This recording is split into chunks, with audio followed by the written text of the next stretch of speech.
introduce Dr. Graham Pike as our keynote speaker for our conference. For those of us in international or global education, Dr. Pike's name is very, very familiar. Global teacher, global learner, published with David Selby in the 80s, is one of the pillars of our field. A primer for teachers that explored and developed the theory and practice of global education, as well as offering an extensive range of practical activities for use in the classroom. Following Global Teacher, Global Learner, and just as influential, especially for Canadian teachers, was In the Global Classroom 1 and 2, published in 2000. In terms of theory, Dr. Pike and David Selby developed a four-pronged vision of global education that still stands sturdily and is used by many in the field, both in research and in practice today. Particularly apt in the context of FIU is their definition of global education, and I'm quoting here, an approach that aspires to honor the individual learner, both out of respect and out of a sense of pedagogical efficacy, while facilitating that learner's development into a global citizen, committed to the interests of the global village and capable of achieving success on that stage. Since 2009, Dr. Pike has been the Dean of International Education at Vancouver Island University. Prior to his tenure at VIU, he spent 6 years as the Dean of Education at the University of Prince Edward Island. In 2006, Dr. Pike received the Canadian Bureau of International Education's Award for Innovation, awarded in recognition of extraordinary contributions of national or international magnitude to the field of international education. Dr. Pike also spent 6 years at the University of Toronto as the co-director of the International Institute for Global Education, and 8 years as the deputy director of the Center for Global Education at the University of York in England. He's also worked for NGOs, developing curriculum on human rights and environmental education, and consulting in more than 20 countries, including projects for UNICEF in the Middle East and Eastern Europe. Having heard Dr. Pike speak at other occasions, I can attest to how interesting, provocative, thoughtful, and really he's the essence of humility, both in his talks and in his character. So it's my great pleasure to present to you Dr. Graham Pike.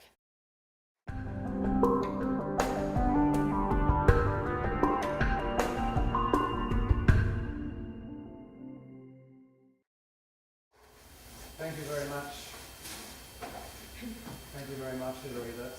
That's quite a setup. And I really came here not so much to present to you, but actually to learn, because from what I saw on the website and what I've seen this morning, I would see FIU as among the pioneers in terms of internationalization of the curriculum, and I've already learned a lot this morning. And that panel of students was just so inspiring. So congratulations on that. And I don't know if any of those students are here, but if you want jobs on the west coast of Canada, just let me know. I guess I shouldn't be trying to poach your brightest and best, but hey, we're in a global community, right? So it's okay. Okay, so my task is to talk about the future of global learning. And I want to do this in three parts. Firstly, to try and not define, but to say what I think global learning is. And then to look at this concept of global citizenship, which is often talked about and used in many university statements about we're teaching global citizens, but rarely defined. So I want to look at that and look at some of the problems behind the concept. And then to offer 6 recommendations for individuals and for institutions in terms of nurturing global learners. So firstly, what is global learning? And I want to attempt to look at this question in terms of comparing two villages that are set apart by time and distance. And the first village is actually a fictional village, and it's taken from a wonderful novel by Flora Thompson, written in the 19th century. And it describes a rural community in Oxfordshire in the middle of England, a very pastoral, beautiful place. Flora Thompson is describing her childhood growing up in this village, and I'll just read a short extract. Beyond their garden in summer were fields of wheat and barley and oats. These fields were large and flat and stretched away to a distant line of trees set in the hedgerows. To the children at that time, these trees marked the boundary of their world. Beyond their world, enclosed by the trees, there was, they were told, a wider world, with other hamlets and villages and towns and the sea, and beyond that, other countries, where people spoke languages different from their own. Their father had told them so. But they had no mental picture of these. They were but ideas, unrealized. And so if you can imagine children growing up in that century, in that place, their view of the world would have been limited by the fact that they never traveled outside of their own community, or very rarely. Their food and their clothing was locally produced from local materials. Their employment was essentially home-based as farmers or farmers' wives or tradespeople. Thus, their expectations of life were limited by all of these factors. And their education was essentially fairly basic. It was all they needed to continue the professions that their own parents had had. If we fast forward now and go to a completely different continent, I want to take you to the village of Shahkoor, which is a small village of 6,000 people in Iran in our current time period. It's a village of, as I say, around 6,000 people. It's about 250 miles from Tehran.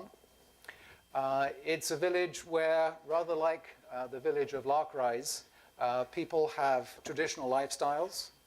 They tend goats and sheep, and they weave rugs and carpets. They've lived like that for generations. There are very few modern facilities. There's no school. The road to Tehran is impassable in the winter. However, one thing happened in the 1990s that changed everything. One of the residents of that village came to the United States to study. And he came back to the village with an idea. And he set up in the local mosque a computer center. All of these computers are connected to the internet. The villagers now teach each other basic information technology services and systems. They've set up their own Farsi website, shahkoor.com. You can go and search it and take a look. They have become entrepreneurs. They now offer computer services to other people in their community and in the region. They're able to sell all of their handcrafts, their rugs and their carpets to people around in that region. They have access to the World Wide Web, and they have access to the English language, which is almost unknown outside the major cities in Iran. So if we look at the view of the world of people growing up in Shahkoor in 2013, there are many similarities to the way that young people grew up in Larkrise in the 1880s. They have limited travel outside the community. Their food and their clothing is still locally produced. The employment is still mainly home-based or based within their community. But some things have changed. They have enhanced expectations of life. Because of what they've seen, they have a much broader vision of what might be. They have the potential for advanced education, particularly courses that are online. And therefore, they have the potential for global learning. And I guess what I'm saying by comparing these, contrasting these two villages is that you don't have to be a global traveler to be a global learner. You can be a global learner even if you stay in one place for the rest of your life. And in fact, what I'm saying is that you need to be a global learner. And I particularly like this quote from French philosopher Marcel Proust, who talks about the real voyage of discovery consists not in seeking new landscapes, but in having new eyes. And that's not to say I'm against travel. I think travel is a wonderful way to broaden your horizon. But what's really important in those experiences you do have is in seeing the world with new eyes, in gaining a new perspective. And that, for me, is essentially what global learning is about. So global citizenship, how do we tie in global learning with global citizenship? And I'm going to suggest that it is somewhat of a problematic concept. I started my career in this whole field working for a non-governmental organization in London called the Council for Education in World Citizenship. And it was one of the first organizations that took on the responsibility of developing global citizenship, the concept of global citizenship, through education. The organization had actually been founded in 1939. And it was, at the time, hugely controversial. Now, if you can just imagine London, England in 1939, on the brink of war with Germany, there was a huge amount of nationalism, of deep patriotism, and people were not very much in favor of the concept of global citizenship. In fact, when CEWC was launched, publicly launched in 1940, it was denounced by an influential British minister, a member of parliament, who accused the founders of this organization of humbug and false piety.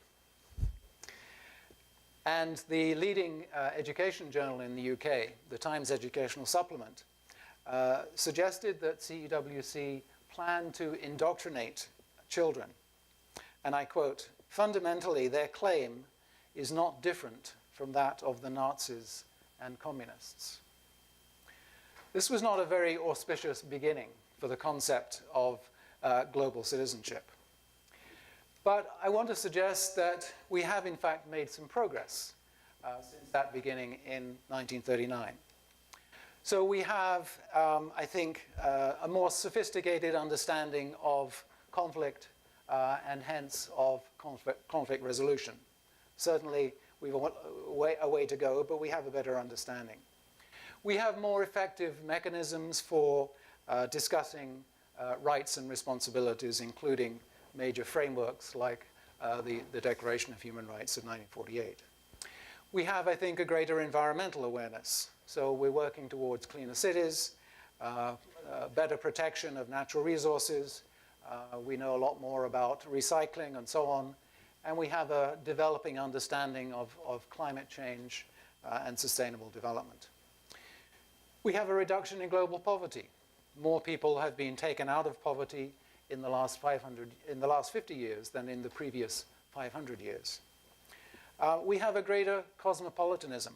And I think many of the cities in the United States and Canada are good examples of bringing people together and living, of many cultures living together in one place. We have increased gender equity. Again, we still have some way to go, but we see through girls' success in education, we see through the women's rights movements greater equity than existed in the war period. And of course, we have a proliferation of non-governmental organizations like CEWC, who now make sure that governments actually respond to these various global issues in ways that they should. However, I'm going to suggest that what we've not really achieved, despite that progress, is a truly global perspective. And by that, I mean of thinking about the world as a rich, fragile, and finite system. Thinking that considers justice and equity as global or worldwide goals, not just national goals. Thinking that incorporates a long-term vision into our planning. Why have we not achieved this? Well, I think there are various reasons, but one that I want to suggest is a challenge that lies within the a fundamental challenge that lies within the principle of global citizenship, which is that our awareness, our loyalty, our allegiance should extend beyond the borders of our nation to encompass the whole of humankind, or what Marshall McLuhan called the global village. Michael Ignatieff, in a very interesting article, suggested that even though we talk about the global village, we don't actually live in the global village. It was interesting, when I read this article, I was living in Toronto, which the UN has called the most cosmopolitan city in the world. I don't know, Miami may want to contest that, but there are certainly very many cultures. And when I thought about Ignatieff's comment, I thought, that's true. You know, certainly if you go downtown Toronto and you travel on the subway, you see all the cultures of the world. But then people go home to their own communities. There's a large number of ethnic neighborhoods in Toronto where people live with people who look like themselves, including me when I was there. So then I began to think about that whole concept. Do we really live in the global village? Not only physically, but in our own minds. And I want to suggest that the global village is not rooted within our fundamental belief systems that govern our daily thoughts and actions. It's not embedded within the values frameworks that determine decisions we make on critical issues of equity, justice, and human rights. One of Canada's best journalists, Stephanie Nolan, spent 10 years writing for her newspaper from South Africa. And she did a lot of work traveling around Africa, looking into the AIDS epidemic. And in one of her articles, she just put a question.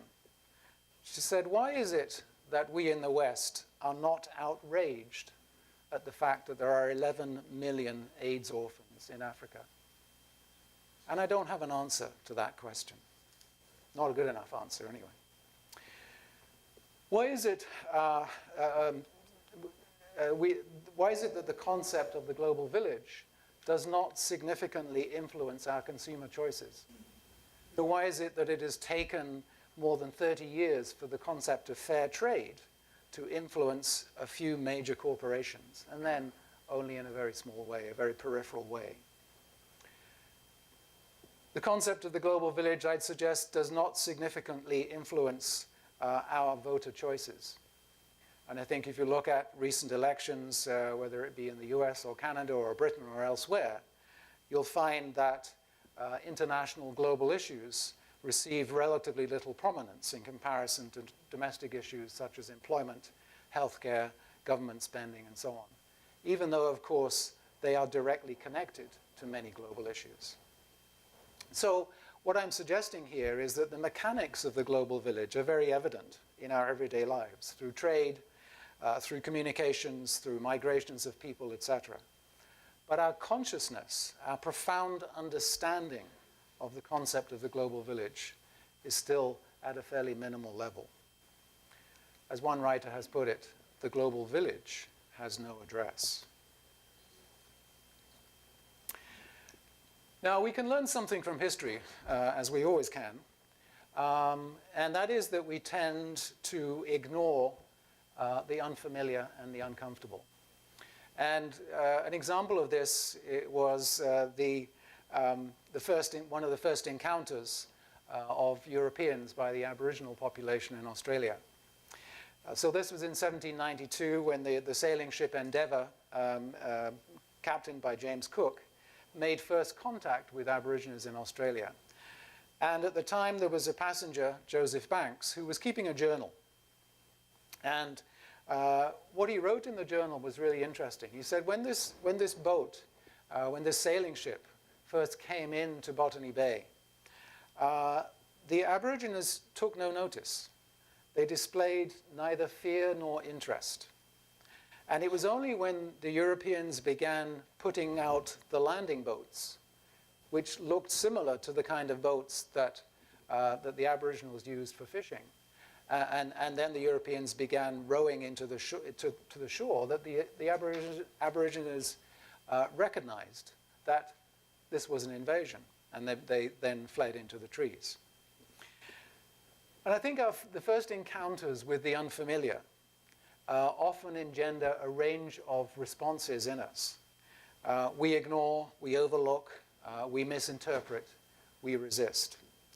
And these are all common responses to many of the global problems that we face. And I think a prime example of this is climate change. You know, the science of climate change has been around for decades, incrementally growing all the time.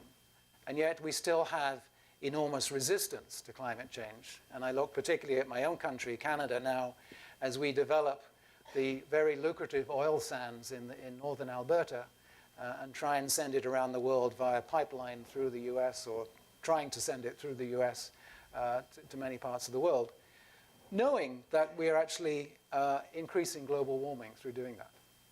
So this is a very common reaction to new phenomena. Have we learned the lesson? Well, I don't know. As the Danish poet Piet Hein has suggested, we are global citizens with tribal souls.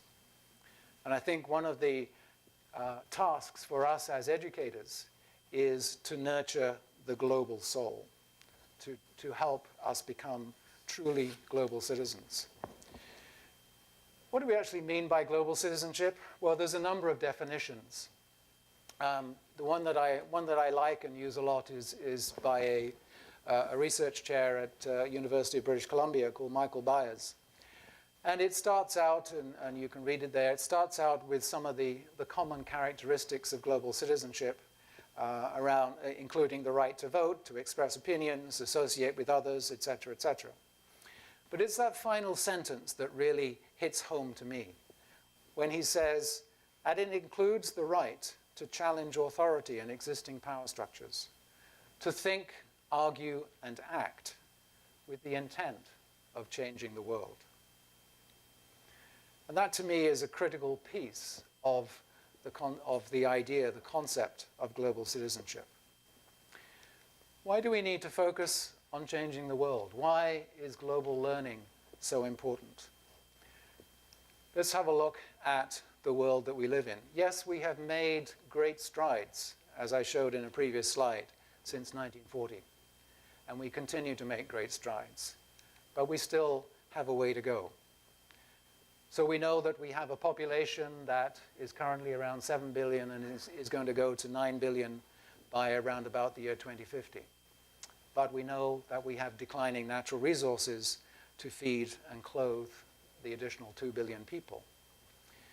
We know that food sources and water supplies are under threat, and perhaps the most disturbing of these is the threat to our water supplies, which underscores everything else.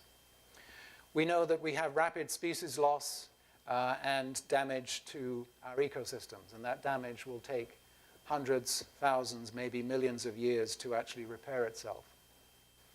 We know that we are beginning to affect our climate, and we know that the major impacts on that climate change as we move forward will be on the most vulnerable populations within our societies and around the world. We know, when we look at the statistics, that even though many more people have been taken out of poverty and come in and become prosperous, that there is a growing divide between the very rich and the very poor, both within countries and between countries. And we know that even though education has increased, we still have around 100 million children who have no access to basic education, and many more who are denied access to basic health care. We know, too, that there are many citizens for whom basic human rights are routinely abused. So that is the world that we live in. And I think it leaves us with choices to make between two conflicting ideals. The first ideal is that of development. And this is a central part of the human condition. It's been part of who we are ever since we first came onto this earth. The idea of improving ourselves, of developing personally and our communities and our society. Since the Industrial Revolution, of course, it's become equated with desire to benefit in terms of prosperity, of gaining wealth, of copying rich people's patterns of production and consumption. But it's a part of the human condition. The other ideal, which I think we also hold very strongly, very dearly, is that of equity. And this is the idea that if somebody has something, then other people should be entitled to it. In a sense, it's a relative concept, the concept of relative justice, comparing different groups and nations. Now, the problem is that the model of development that has come out of the Industrial Revolution from Europe and North America and is spreading around the world is, now that we know more about it and its impact, is not sustainable. We will need 2 or 3 planets if everybody is to live like us. So the choice that we have to make is either that we have to accept global inequality, global inequity. But we have to say, okay, there are certain people in the world who can have this standard of living, and there are others who can't. Or we need to redefine what we mean by development, to take it away from that notion of continuing economic growth and prosperity, and look at it in more non-material terms, to take a more qualitative view of development rather than a quantitative view. So to look at what development means in terms of valuing community, in terms of self-reliance. Wolfgang Sachs has looked at this phenomenon and said what we need to do is lower the ceiling, not raise the floor. You know, there's been this concept around in macroeconomics that really if we raise the ceiling, then other people will come up to join us. What many people are now saying is that's not possible. We actually need to lower the ceiling. And then the concept of equity becomes one of absolute justice, where everybody has an equal, has not only a right to equal access to resources and the standard of living, but everybody can actually attain it. So this is why I think education's moral imperative is to empower students, in Michael Byers' words, to think, argue, and act with the intent of changing the world.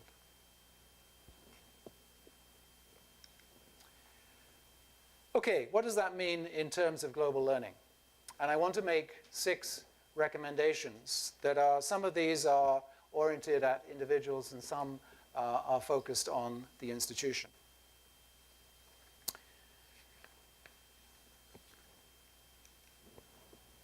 The first one, I think, is to develop proficiency in what I'm calling global thinking.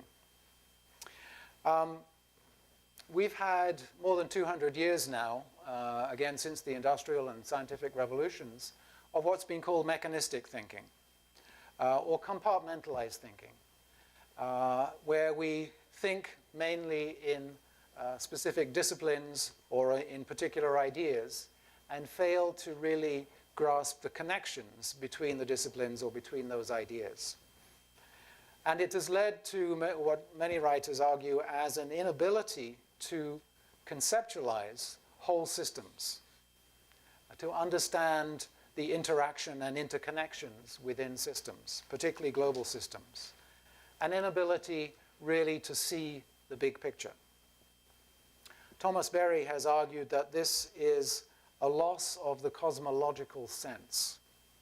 And he suggests it's at the root of many of the crises we face, notably our lack of sustainability in consumption of the Earth's resources.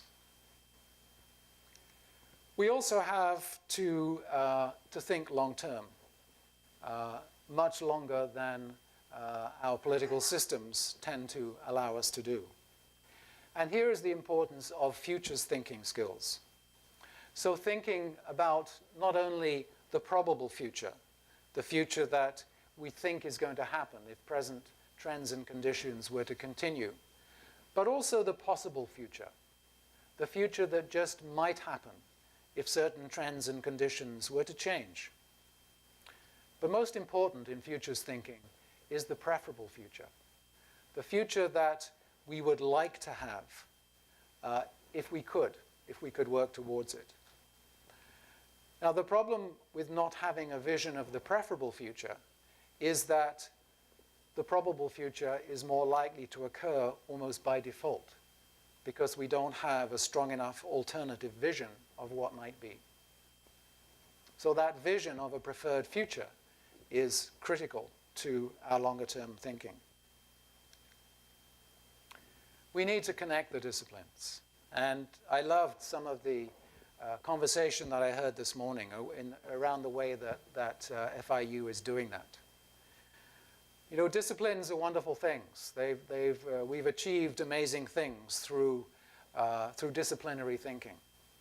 But we've not achieved other things. We've not achieved that ability to connect ideas, that ability to put pieces of the knowledge puzzle together, to recognize the connections and relationships among different issues, the ability to construct new knowledge at the interfaces of disciplines.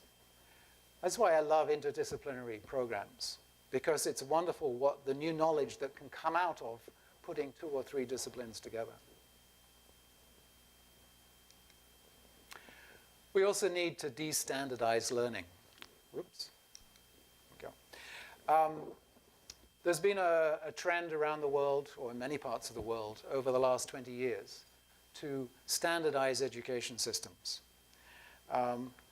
And education has become increasingly oriented towards the imperatives of the global economy, with priority given to skills that are directly required for employment, a favoring of the hard sciences over the soft and more creative arts, learning that is valued as being defined by that which can be measured. And this, I would suggest, is reminiscent of the industrial age, the age that Charles Dickens was writing about in his wonderful novel, Hard Times. Charles Dickens, as well as being a wonderful writer, was also a social historian, a social commentator, quite a radical one for his time. And what he saw happening during the Industrial Revolution was education being more and more oriented to the needs of the industrial age, to the employment needs of the industrial age. And he saw in that some real dangers, and that's what he talks about through the character of Mr. Gradgrind, who was the school teacher in Hard Times. And I see some reminiscence of that in our current trends.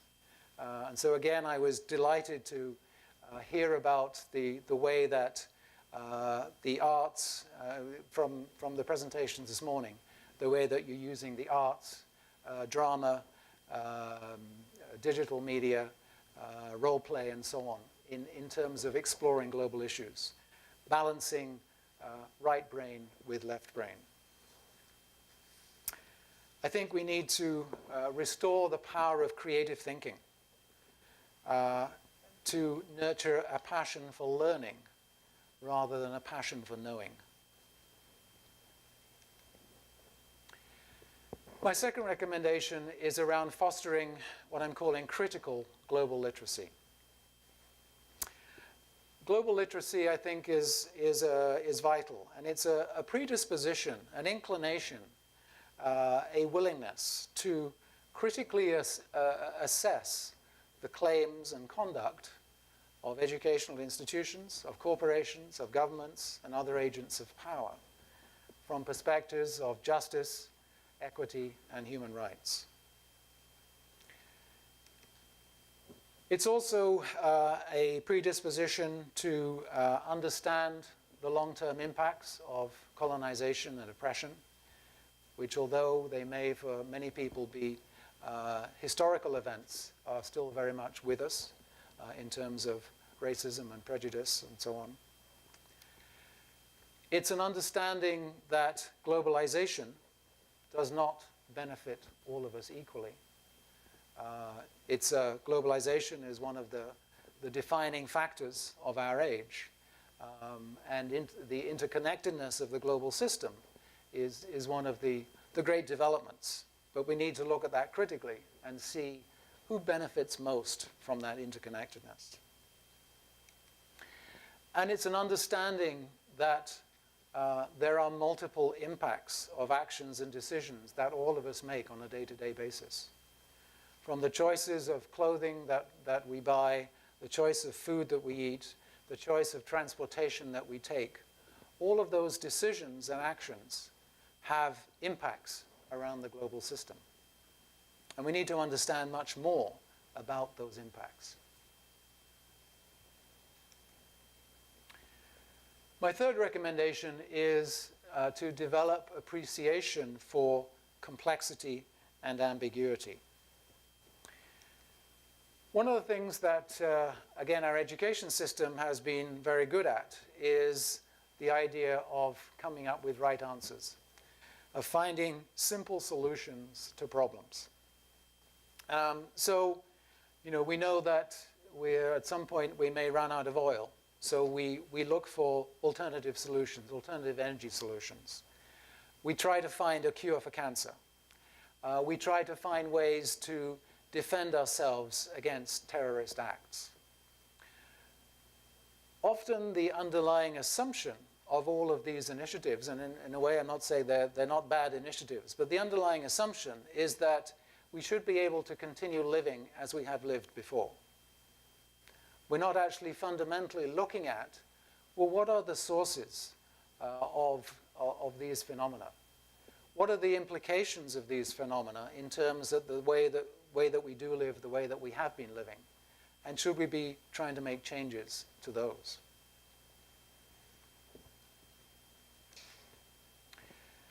One of the other things that I think education systems have done, particularly over the last 20 to 30 years, is just added more and more to the curriculum. So all of you who are teaching will know that. There's just more stuff that has to be taught. And I think we're in a situation now where we try and cover everything, and students are in danger of learning actually very little. The global problems that we all face, because there are no right answers, there are no simple solutions, require some in-depth analysis in order to gain profound understanding. We have to give that in-depth analysis some time. And again, I was heartened by some of the initiatives, some of the learning initiatives I learned about this morning, in which students are really allowed to engage in in-depth discussion and deliberation around some critical global issues. If we do that, we can't cover all this stuff. There simply isn't enough time. But maybe students will actually learn more things of value to them. We need to build tolerance for ambiguity.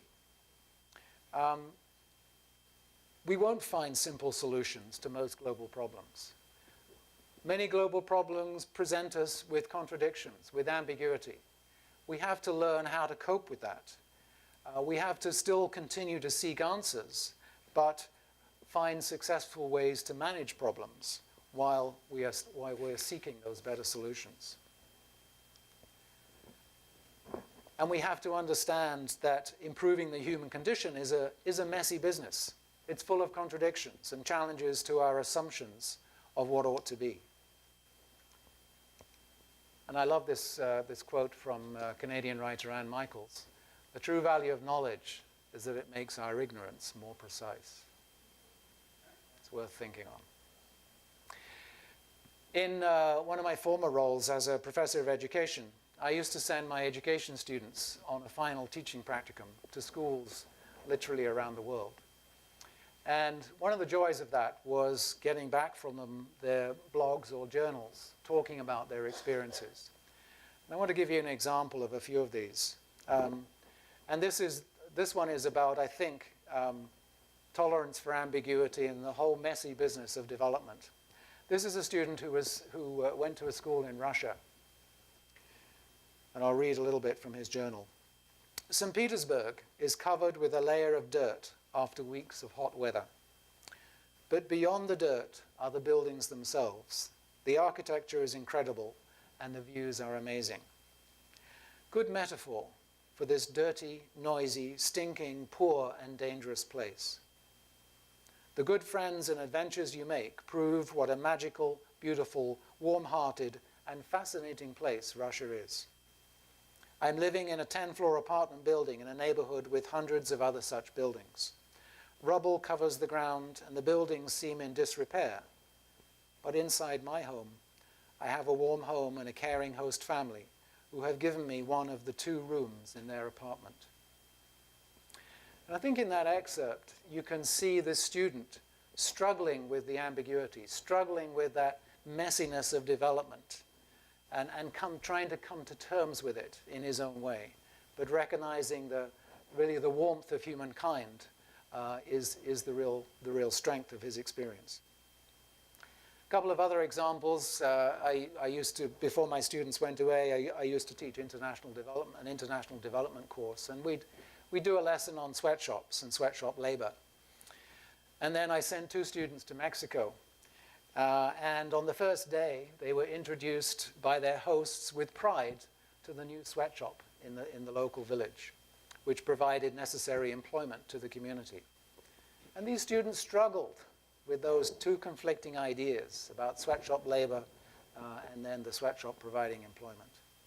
Or the students that I sent to schools in Kenya and Uganda, who would regularly see and witness and have to come to terms with students regularly being caned for fairly minor misdemeanors.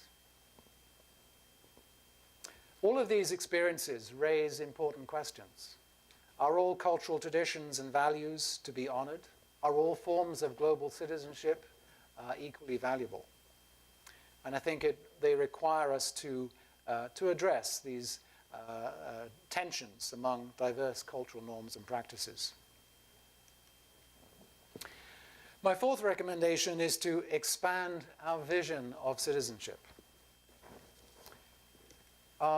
In a very important essay, philosopher Martha Nussbaum talks about the circles of people that we respond to, that we care for. And she says, the circles closest to us are very important: our family, our friends, our community, and so on.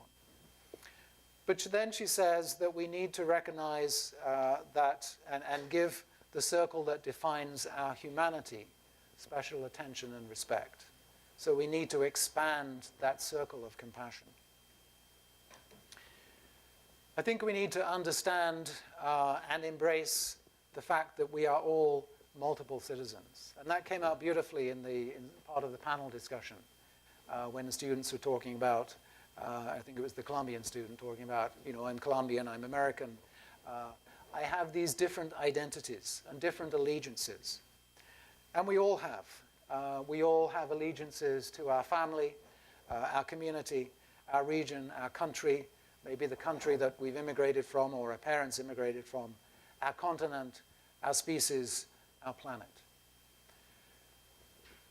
We need to understand that there may be conflicting loyalties between these different allegiances. I may approve of an environmental policy that my local community puts in place, but that is totally different from the same environmental policy or the environmental policy that my national government proposes. I have to come to terms with that conflicting loyalty and allegiance. We also need to recognize that our identity, our allegiances, our loyalties shift over time. And again, I saw that in some of the discussion of the panel. As we learn more, as we become more mature, as we gather more information, those loyalties and allegiances can shift, maybe slightly or maybe fundamentally. The Uruguayan writer Eduardo Galeano has a wonderful phrase to describe this. When he talks about, he says, identity is no museum piece sitting stock still in a display case, but rather the endlessly astonishing synthesis of the contradictions of everyday life. Our lives are full of contradictions, and we have to come to terms with that. This is from the journal that one of my students who went to Kenya wrote on her return. I think this experience has definitely changed me. I think with knowledge comes a certain responsibility. And after being in Africa, I feel a strong responsibility to help in some way. I no longer have the excuse to do nothing because I don't know how. And this alone is motivating enough. And I'm including this because, knowing this student, this is part of her transformation of identity. Before she went to Africa, she didn't feel she had that responsibility. It's still a relatively immature sense of that responsibility. It's that old development idea of helping. And I know, again, from that student that that will change, that will develop as she grows older and gains more experience. And this is a process that we all go through. It is part of our own maturation as human beings. I guess the question is, can we expand our circle of compassion, as Martha Nussbaum suggests, to embrace all 7 billion people, or 8 billion, or 9 billion people? And I guess the answer to that is I don't know, because I don't think we've really tried. But what I do see from recent research and just looking at global events is how the boundaries of compassion are no longer constrained by national borders. And it's really social media and information technology that has enabled that to take place. So, whenever there is a major catastrophe, what you now get are expressions of sympathy and compassion literally from around the world, particularly from people who have experienced similar things, but in totally different environments. So we are seeing that expansion of the circle of compassion.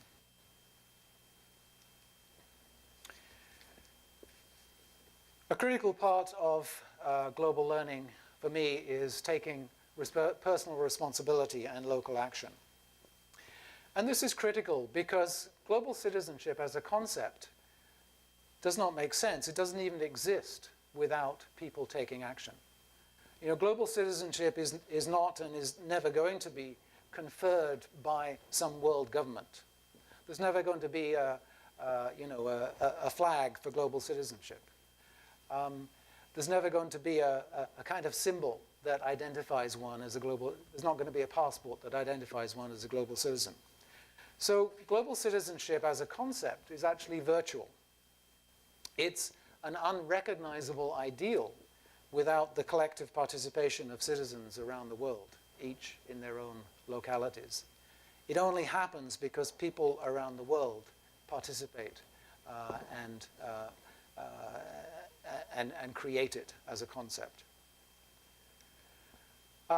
So we need to understand the necessity of participation in order to develop the concept of global citizenship. We also need to understand that local action is important because most of us can't act at the global level. Most of us are not there at the UN Assembly, General Assembly. So we have to find local manifestations of global problems and global issues in order to take action. Back in the 1980s, Marilyn Ferguson came up with the interesting idea of the Aquarian conspiracy. And she talked about conspirators. And she took the word from the Latin roots of this word, conspirare, meaning to breathe together. And what she was talking about there were people around the world who were taking action towards a common goal, unbeknown to each other. They had no idea that other people in other communities around the world were doing the same thing, but their collective action was having an impact and bringing about change. that idea of the conspiracy, of the conspirators working together, is now much more possible with the kind of information technology that we now have. People can actually be in touch with each other and bring about change. Taking action, I think, is pursuing the path of what's been known as, or what has been called the practical visionary. So somebody who has a vision, the vision of the preferred future, but also has the practical skills and knowledge whereby they can make that future become reality. And again, I've seen a lot this morning that encourages me that here you are developing practical visionaries. Just going back to the moment about the notion of conspirators, I'm witnessing, and I'm sure all of you are, a very interesting trend recently in terms of civic engagement. And it's, the common factor here is crowdsourcing, the bringing together of people in large numbers and technology to create change. And I'll give you some examples of this. There's an organization or a project called HarassMap, developed by an Egyptian American by the name of Rebecca Chow, who, once she got a master's in international development from Johns Hopkins, went to Egypt, to Cairo, and began working for a women's organization. And she became appalled by the level of sexual violence that she saw in Cairo. And she started wondering, what can I do about this? So she began developing a website. And she asked people from all around the community to let her know if they were victims of any kind of sexual violence. And she began charting this on a map of Cairo.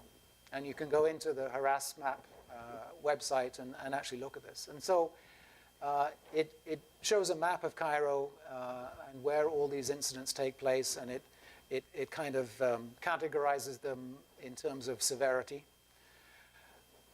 What she's now done is, with some funding from the Canadian International Development Research Centre, is to bring in volunteers from the community who go to these different sites and talk with community members about sexual violence and what they can do about it. And it's a very impressive way of really one simple idea of bringing together people to provide information and then to take action. I put up there the awful, terrible gang rape trial in India.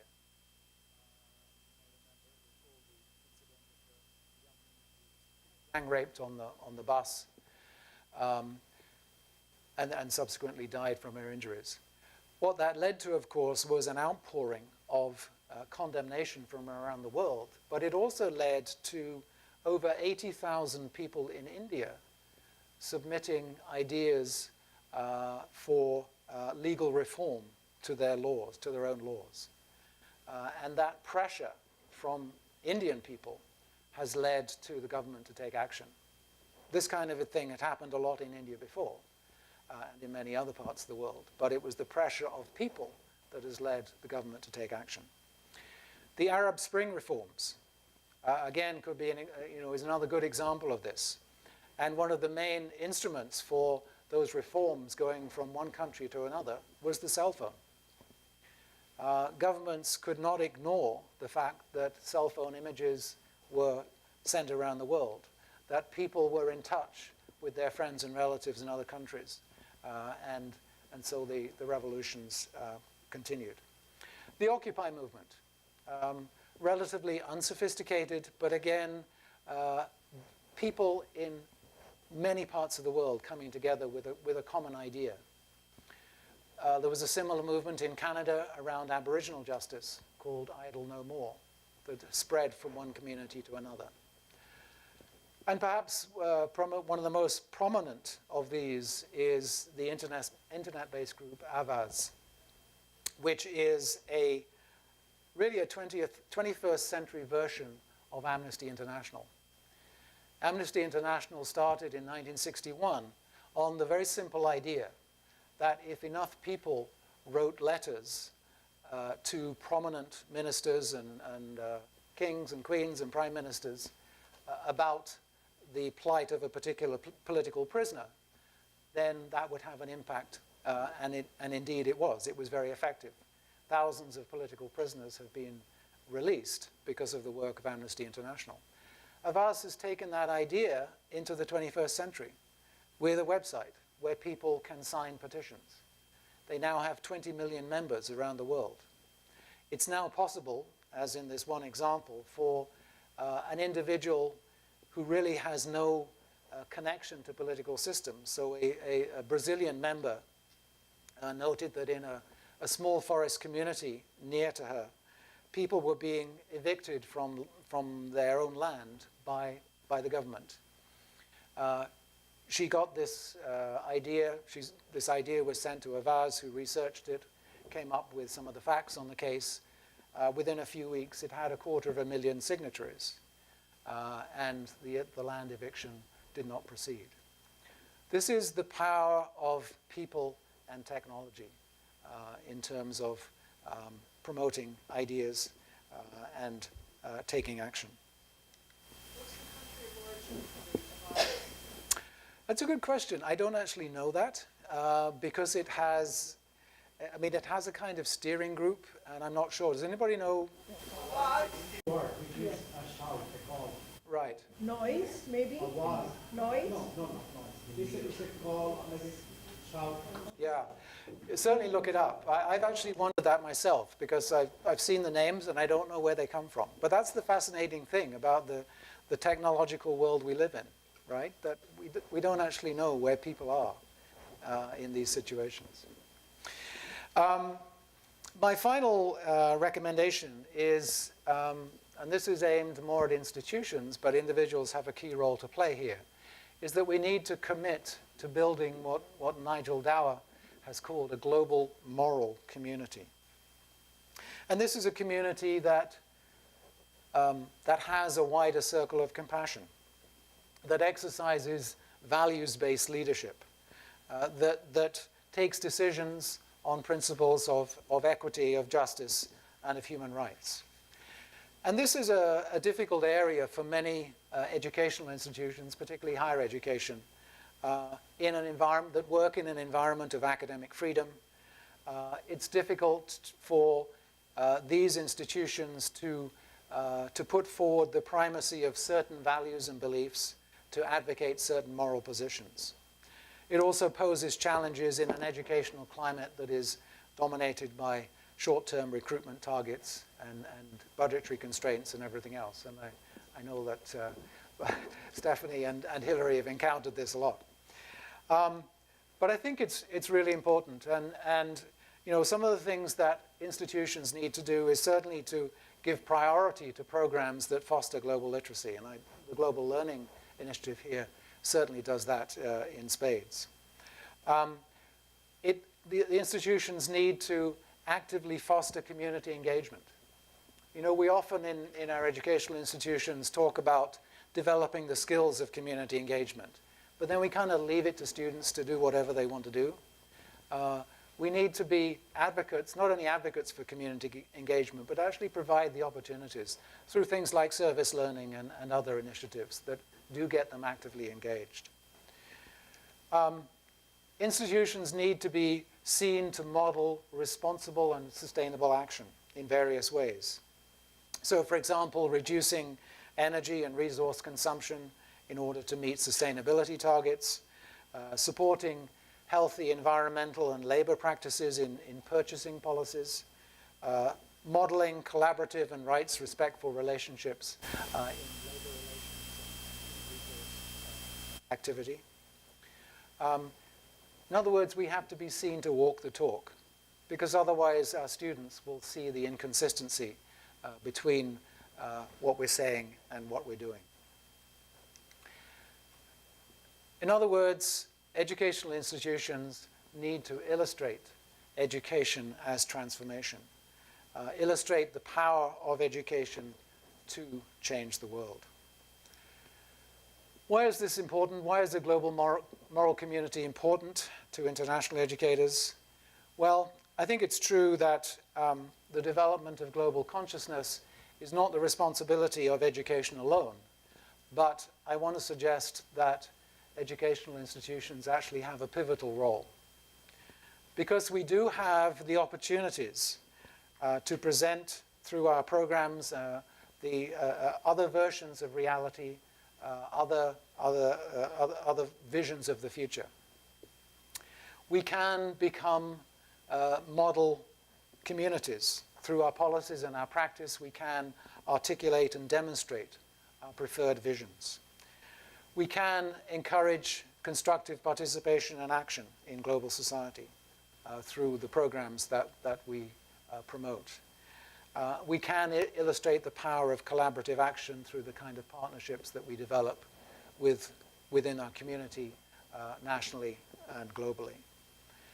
And I think the big question is, if this doesn't happen in educational institutions, where in our societies is it going to happen?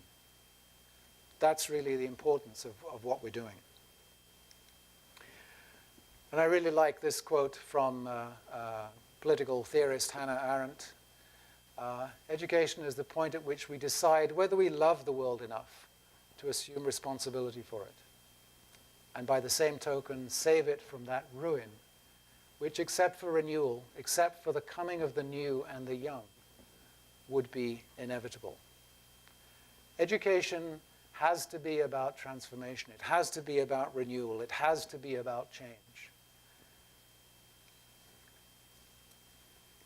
And I'll end with my own story of the power of education as transformation.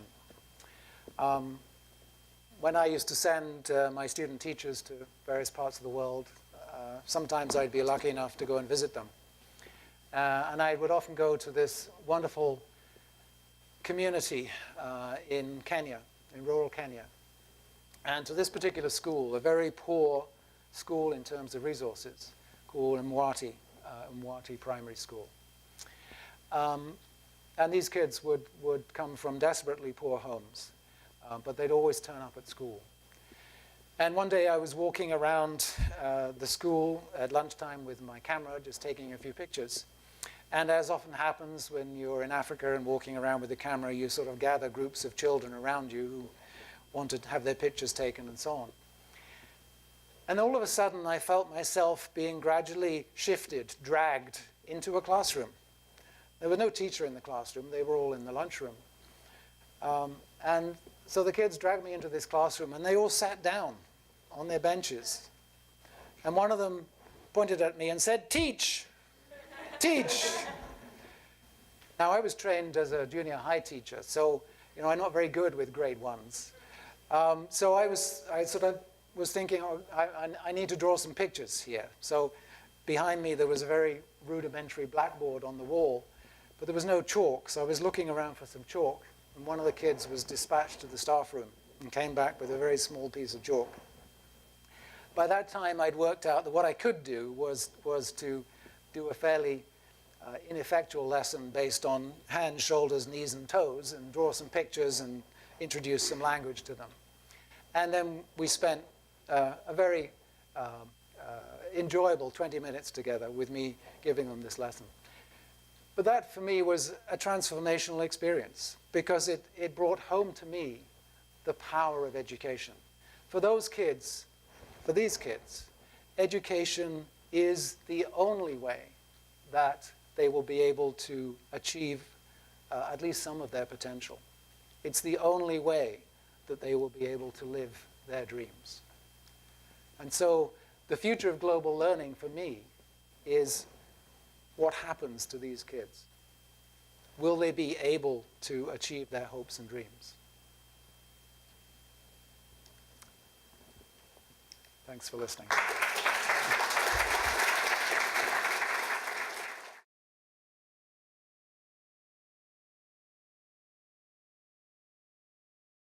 You talked about the standardization of education. And I said, a system that's working, we have put man in space, we have harnessed the power of nuclear, we have computers, we have internet, we are leaving off exploiting the oceans, solar panels.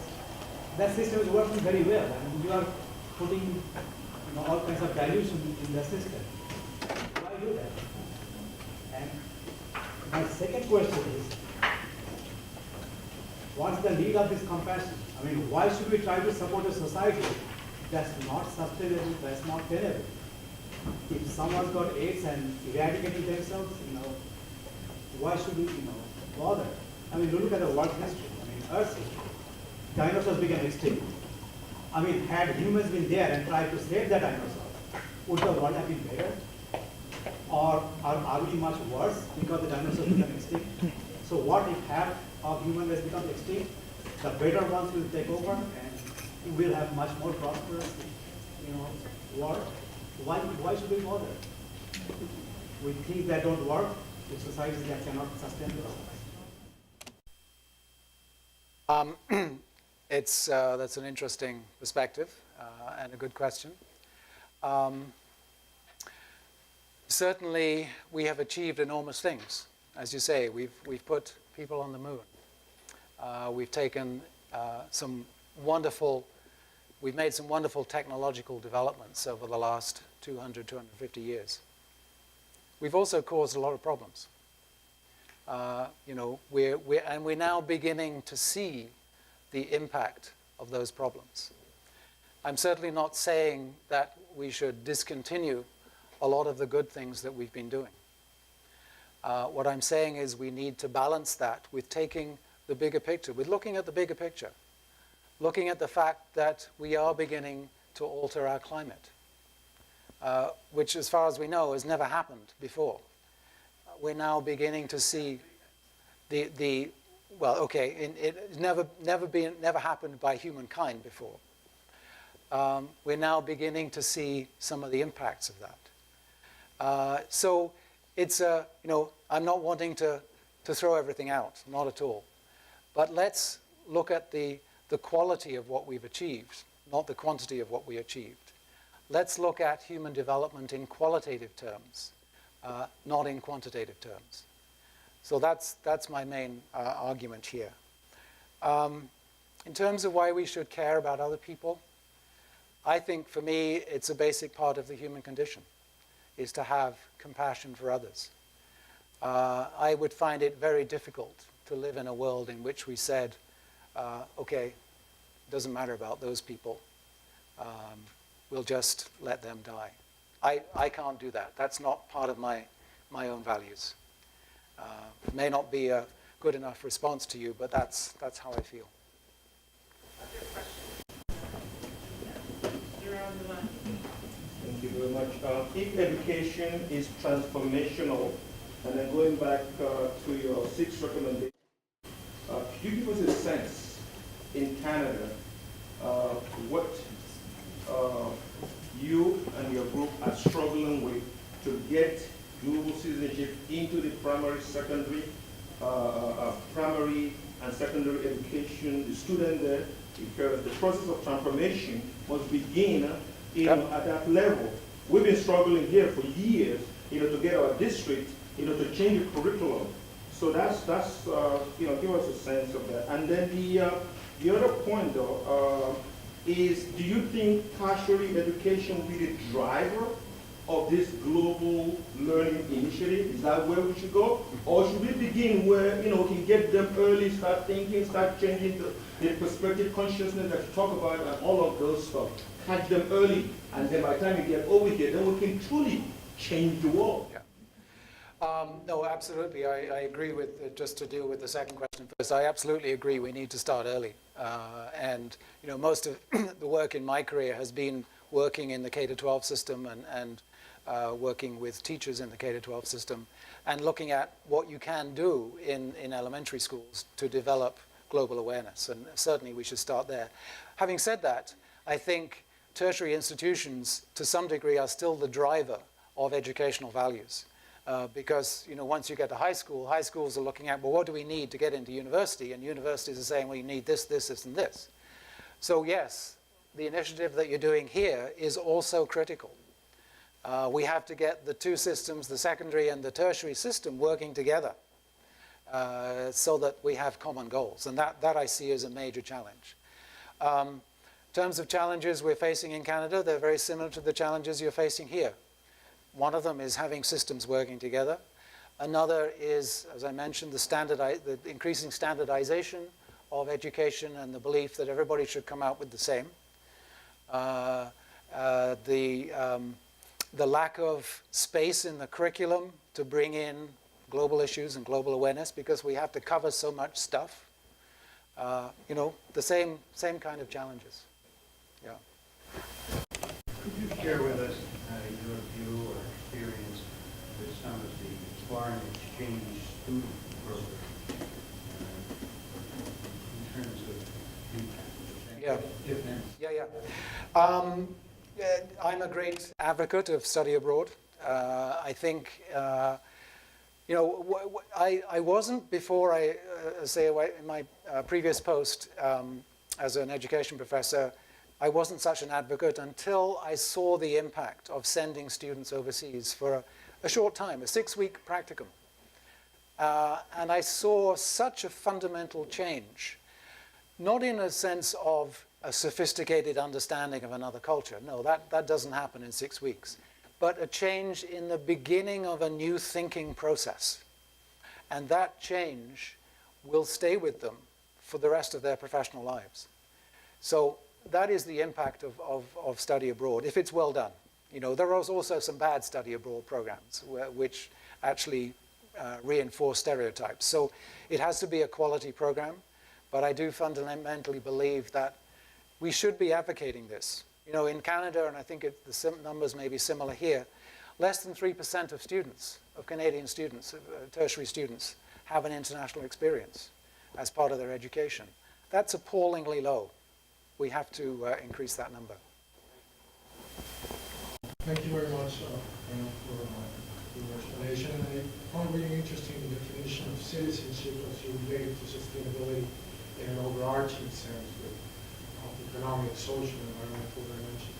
What would you say to the argument that multinational corporations, the private sector, that has been global for a long time, university, has been much better at this than universities themselves? They started doing it back in the 90s.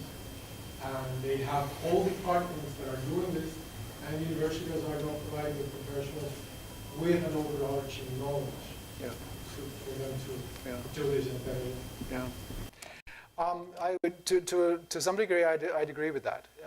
You know, I've actually worked with some multinational corporations and in projects and so on, and I've learned a lot from them. I've learned a lot from them about leadership. I've learned a lot from them about sustainability. And that's because they're able and they need to take a longer term vision. You know, in developing new products, they're not looking at the next 3 or 4 years as politicians are. They're looking at 10, 15, 20 years down the road. So they have to have that longer vision.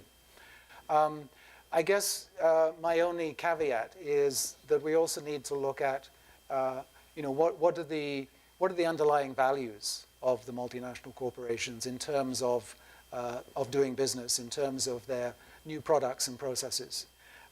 Do they actually fit in with the concept of sustainability? And that's where I have some issues. I think many of them are doing some great work, but I question some of the products that they create, which seem to me to be not part of a sustainable agenda. And of course, you know, they have developed protocols to report on that. In terms of global reporting initiative, they have a whole section in this one. There's nothing like that for the university. We started the STARS report in 2007, and GRI started in 1997. Yeah. No, I agree. You know, universities tend to be their own masters and mistresses, and they like, you know, this concept of academic freedom is very strong, very powerful, and it has many benefits. But I think we also need to critically evaluate ourselves and look at, you know, what are we actually achieving? What are we doing? Yeah. Just to piggyback on what he said, you said that you would like to start global learning in a earlier stage. But it'll be hard for, I know, younger children to wrap their head around the global concept of global learning. And number 5, you talk about taking personal responsibility. and understanding the necessity of participation. What do you think is the best way for younger kids to learn the idea of accountability and wanting to be able to participate? Okay, good question. Yes, it's difficult for young children to understand the concept of global systems. But really, if you break down global issues into their constituent parts, it's actually very easy in the primary classroom. I'll take one example, recycling. You know, it's a common, it's something that happens in most elementary schools, right? It starts at a young age, and the kids are not doing it because of thinking about the global system. But what you can do is through these very small initiatives, community-based, home-based initiatives, as children get older, you can then help them to understand what the impacts and the implications of those actions are. And so gradually they build up their understanding of what the impact of recycling and then reduction and reuse is in terms of the overall global environmental system. So it's a step-by-step process, but you can actually start with fairly simple actions at an early age.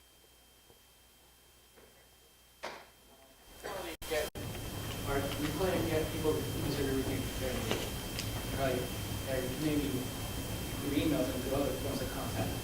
What are the common arguments that people throw back at you, and how do you counteract those arguments? Well, I mean, some of the common arguments are around, global issues are so complex, we can't possibly understand them. My response to that is that we have to try, and again, it's breaking down those global issues into their local manifestations. Because if we don't understand, the whole concept of a system is something that we're not very good at teaching.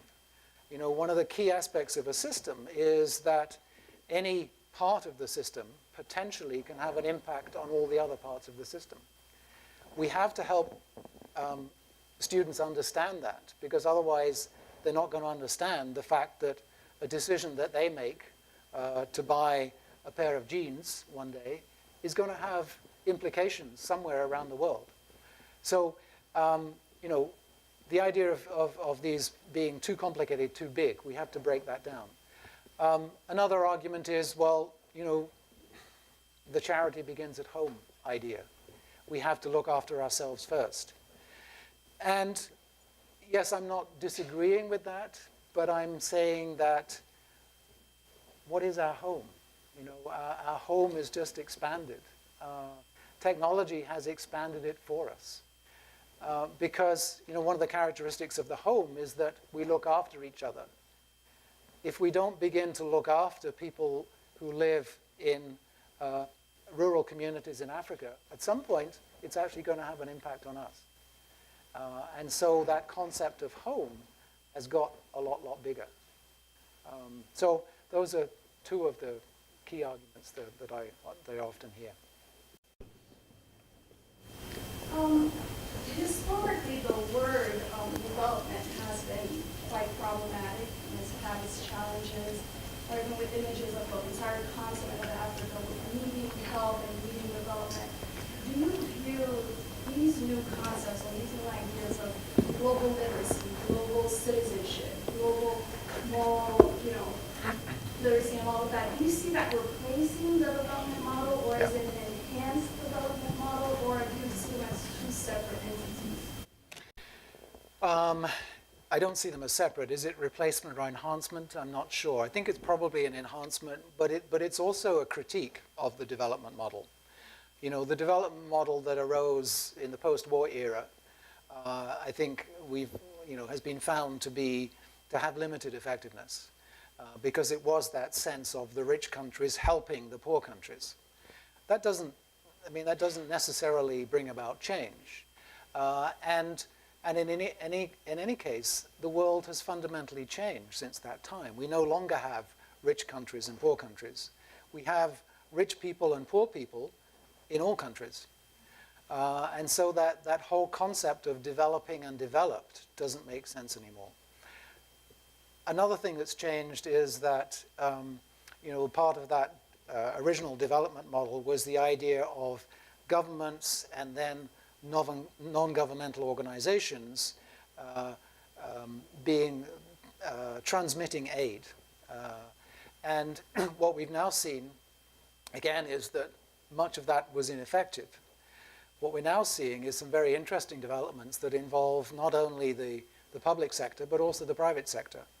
A lot of development is now being channeled through the private sector and having some very interesting impacts. If you just look at the impact of China in Africa, it's incredible what's happening there. We wouldn't necessarily agree with all of it, but the impact is amazing. So, again, we're seeing what I talked about, the messiness of development. We've got to change the idea that there's a single way of doing things. There's many ways of doing things. So in that sense, it's kind of enhancing but also critiquing that model.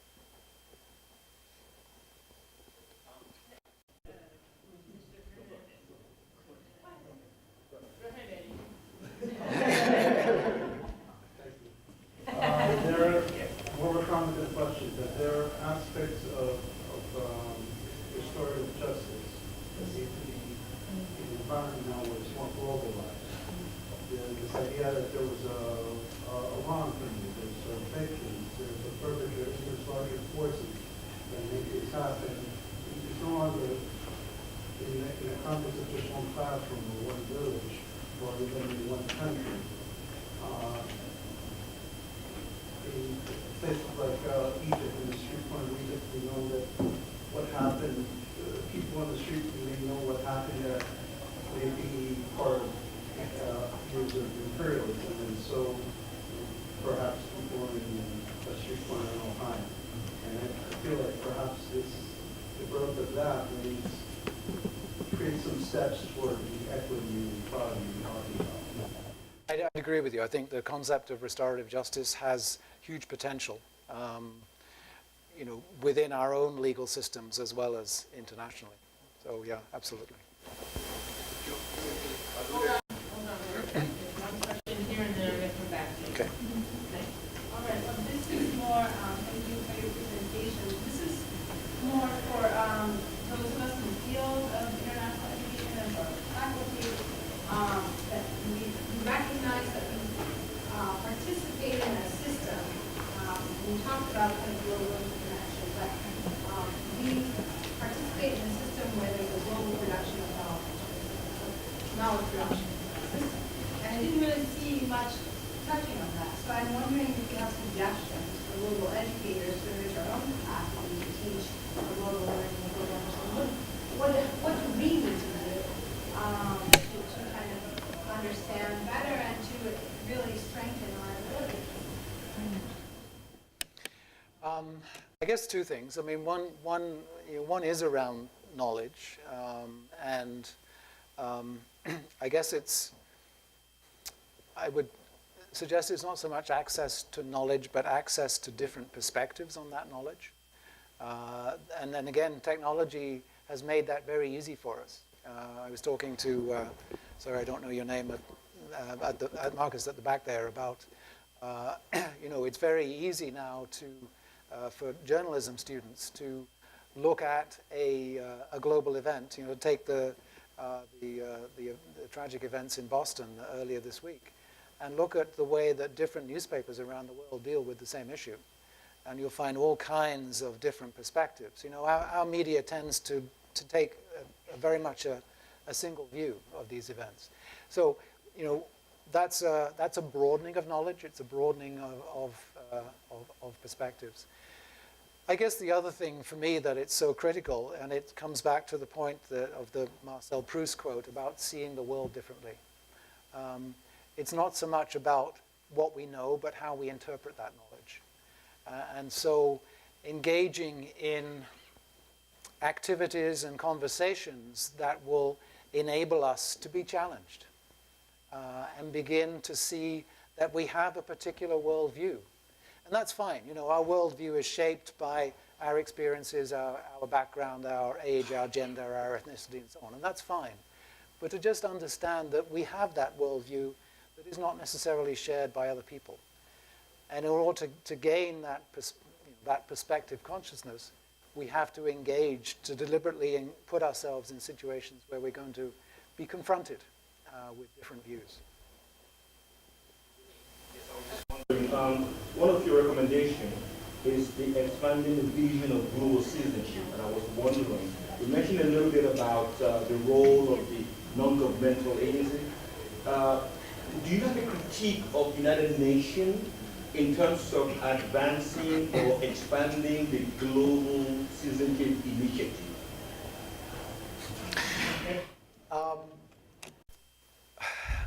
It's very easy to critique the United Nations. I've actually had the privilege of working with one of the United Nations agencies, UNICEF, in many projects around the world. And I came to understand and be very appreciative of the incredible commitment and dedication of those workers in the field. Just amazing work that they did. In critiquing the United Nations, we're critiquing ourselves. The United Nations is the best umbrella organization we've yet come up with to try and make the world a better place. If it doesn't work, it's because we haven't committed enough of our energy, of our thought, our money towards making it work. So, yes, there are lots of ways to critique the United Nations, but then we need to look at, well, what are we doing about making it a better organization? Okay, and then, in fact, what I'm going to ask has to do with you. So, I'd like to just kind of switch gears just a little bit. I'm going to try to express my question in a way that is clear. But it has to do with my position, our position, working with faculty in every department in our university to globalize their courses. And having had that big picture understanding of the different disciplinary groups and the different needs within the disciplines in terms of preparation for students for employment and in those practices, as well as the practices within the disciplines, such that social scientists, for us, because I come from that background, questioning our perspective, questioning the production of knowledge, the source of knowledge, that's part and parcel of what we do. But for pure scientists, that's not what we do. And that's not necessarily appropriate, maybe in terms of the scientific method, but there's certain, so my question has to do with specifically the needs of pure scientists, the hard scientists, and how you work with maybe the teachers that are going into those disciplines, and how they can do your 6 things. Look at secondary effects. I mean, we've heard an engineer talk about that there's no place in the curriculum to talk about ethics and issues of sustainability and things like that. So how do you help your students or future teachers to make those choices and globalize, particularly STEM courses? Yeah.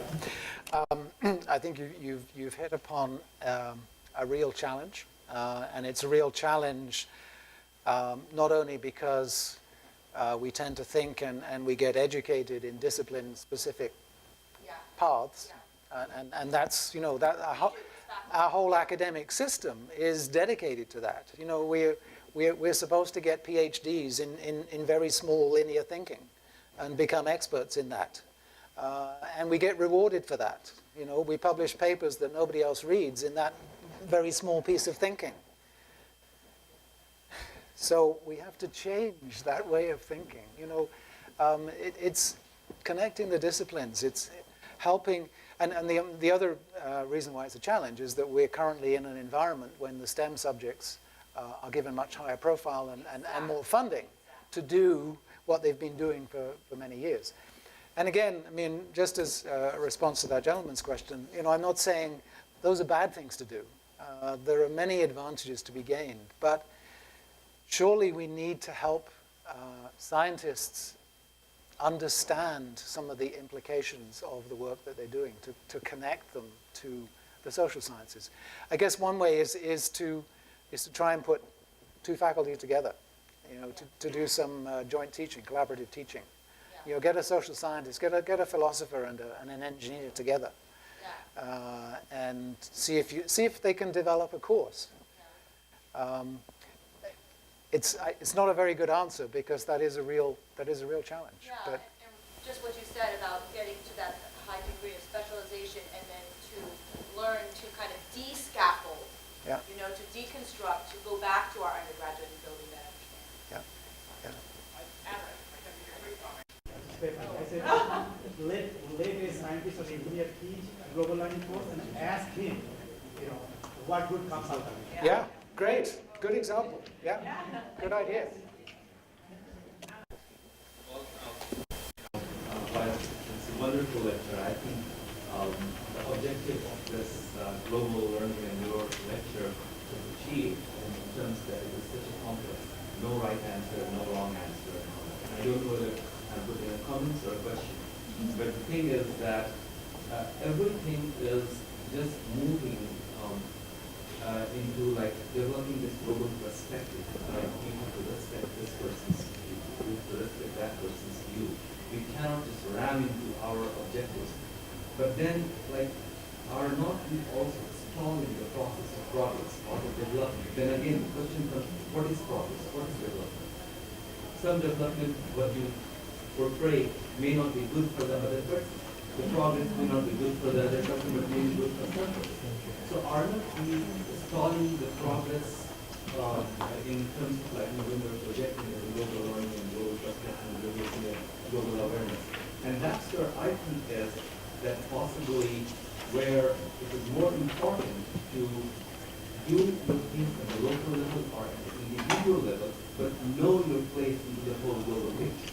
Yep. So that is what I think is the possibility, and this is what is happening all around the world. Not the big organization, not the big governments are doing it. The individual at the small scale, what they are making, even if you are taking your garbage out and putting it in this type of bin, that itself is progress.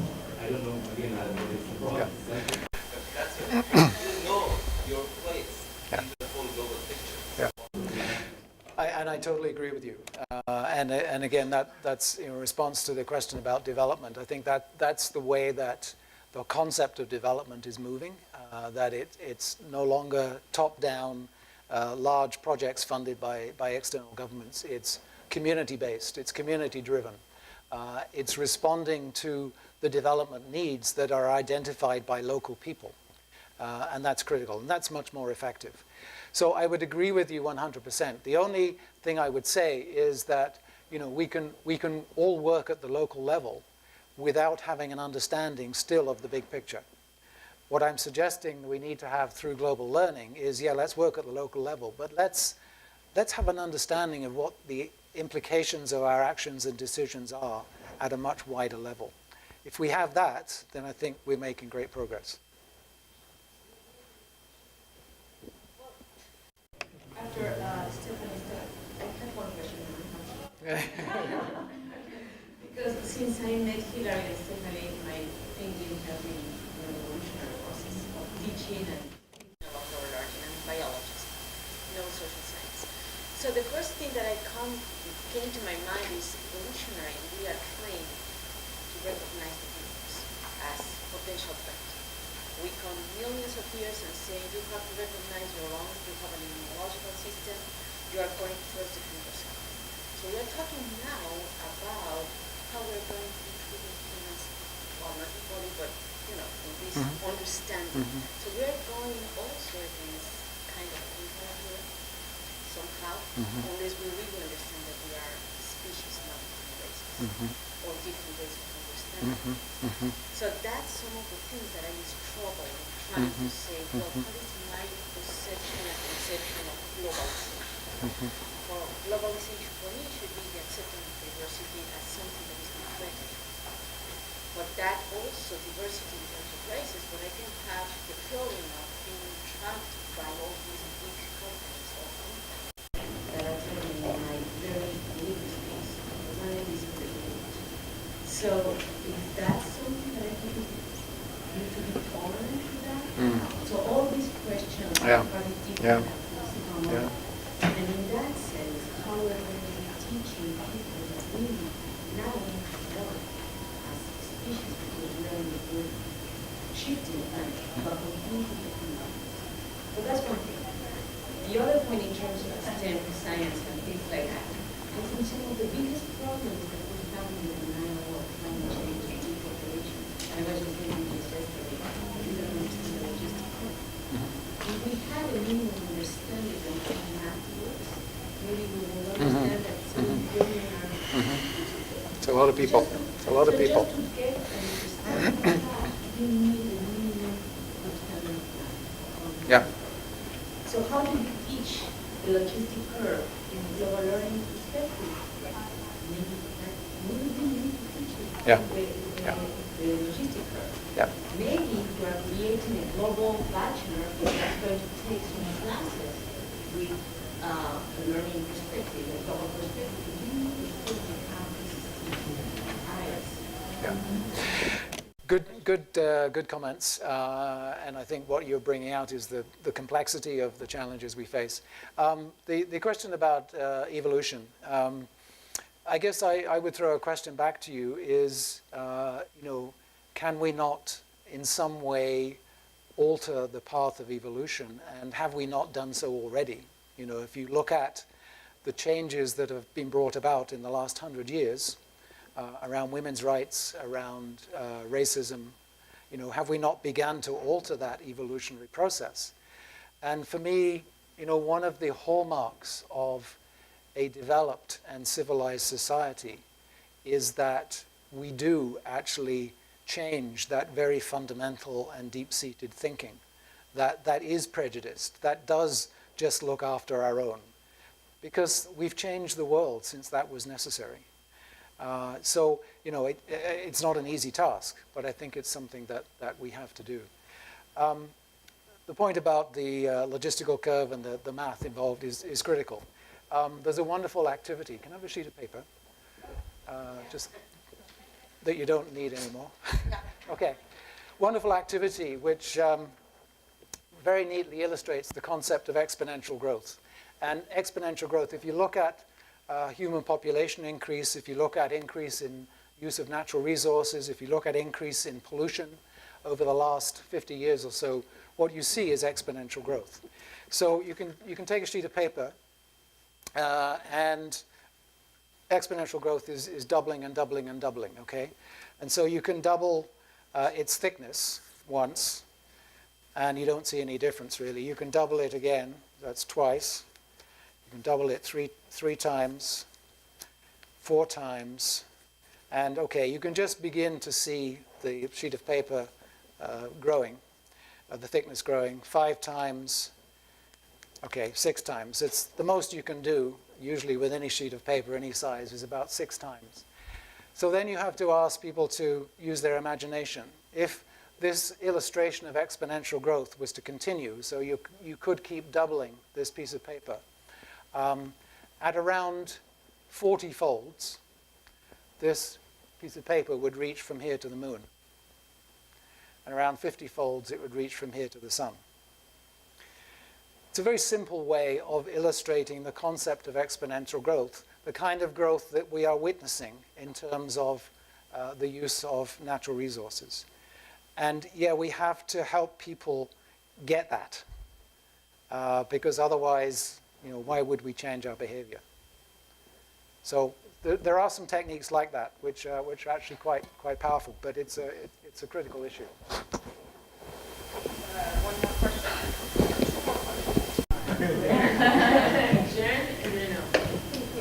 I thought your presentation was very well. Thank you. And my question is, who decides what globalization is, and how should it be taught? What person? Yeah, good question. Who decides what it is? I don't know. In a way, it's one of those phenomena that has caught us off guard. It's happened, and it's decided by everybody who participates in it. And in a way, I don't think there's any other way of doing it. It is through people's participation. Now, I think we need to look at, should we regulate it in some way? And that's when we get into issues of nationalism and territoriality and so on. And that's an issue that governments have to work out. It's an issue that maybe the United Nations, however ineffective, needs to play a role in. But it just is, and it will continue to be as it is. How should we teach it in the curriculum? I think the fundamental aspect of globalization is the concept of systems. That any one event at any point in the global system can potentially have an impact around the system. They don't all have an impact, but potentially they could have.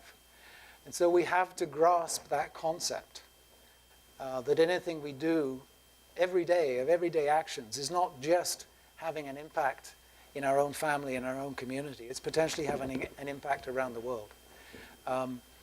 That's a fundamental principle that we have to get across in order to help understand how globalization is impacting us all. Thank you. So my question is, it's a question that actually bothers me a lot. And it's about how, and let's assume we're successful in transforming a single student, or can be students in our problem. And then those students go back to their community, go back to Boston City, which is very low trust in Miami. What are we doing? How they're going to be faced with people in their community, their families who don't believe in what the student is saying. I think it's kind of too academic or too weird. So how, if the role of the university is something that should actually shift communities, not just individual students, what can we do to actually start engaging in that way as well? And I'm assuming first that we'll change the students. I think in most cases we don't. Right? Most cases, most of us don't. And let's assume that the extreme case where we did. Then what about the community? What about the broader city or country or world? Yeah. I share with you that concern about sending students back to communities and families that think differently. On the other hand, I think we need to recognize that communities and families also change over time. And they change because of particular experiences or particular influences. Often change isn't comfortable. In fact, usually it's not comfortable. Change usually comes about because of some period of discomfort that we face at a fairly deep-seated level. So I do think that is the way that the change process operates. And yes, we need to prepare those students for the fact that they're going back to a situation where they're going to encounter challenges and how to deal with that. I'll give you a very personal example. My wife and I, many years ago, sponsored a student from Kenya to come and take a degree program in Canada, and she graduated with a nursing degree. Just a few days ago, she went back to Kenya for the first time for 7 years. She came from a very rural community in Kenya. And we talked with her for a long time about, this is, what do you think you're going to expect? How are people going to treat you? Remember that you're a different person from what you were when you left 7 years ago. We need to help them to be prepared for that situation. But I don't think, my belief is that I don't think we should resist that transformation if it's achievable, because that's how change happens. Maybe not comfortable, but I think it's necessary. Please join me in.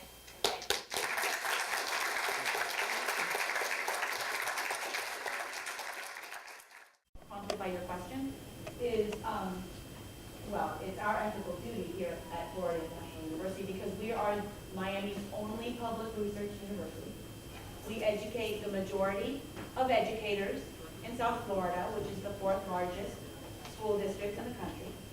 We educate the majority of the public employees who work in the county system, the state system. We have over 100,000 alumni all over the world, but a lot of them are in South Florida. And so we are, by default, even if we don't intend to, we are every day transforming this community. So the question is, what is our intention? Being intentional and coherent and active. So I think